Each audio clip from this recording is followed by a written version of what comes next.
Assalamualaikum. Kembali lagi bersama saya Ahmad Mustafa Ali. Di sini masih berlanjut ya mengenai review buku tentang konstruksi sejarah Al-Qur'an.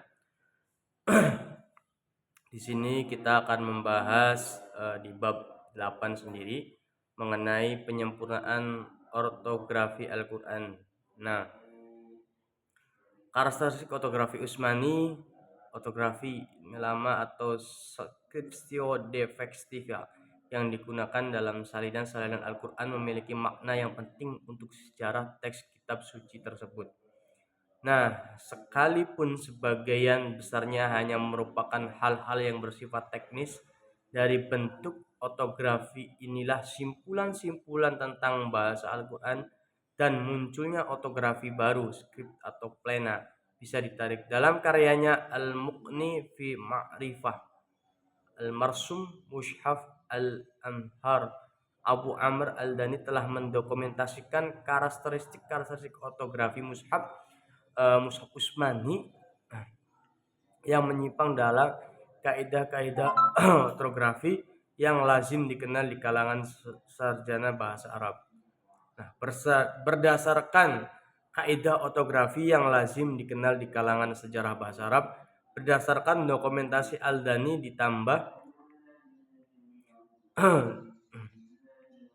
jumlah sumber klasik lainnya, terutama dari temuan-temuan paleografis atau manuskrip Al-Quran yang awal.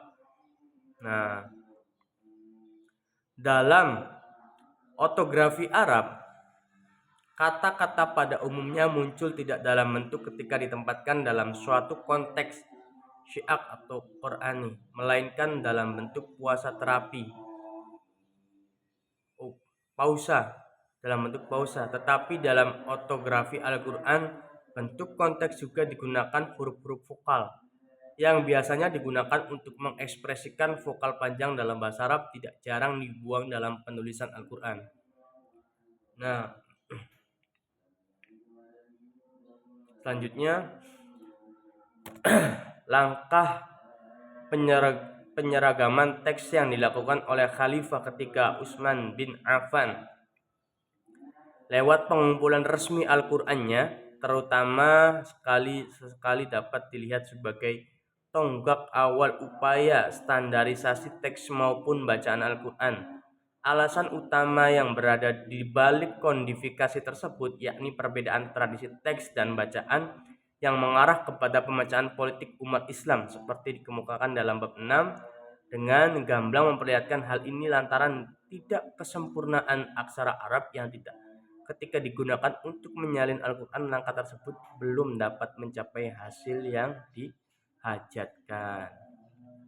Nah, bentuk skripto detekvia yang digunakan untuk menyalin Al-Quran ketika itu masih membuka peluang bagi seseorang yang membaca teks kitab suci secara beragam. Selain non-eksistensi, tanda-tanda vokal jumlah konsonan yang berbeda dalam aksara ini dilambangkan dengan simbol-simbol yang sama sebagaimana yang telah ditunjukkan pada bagian lalu.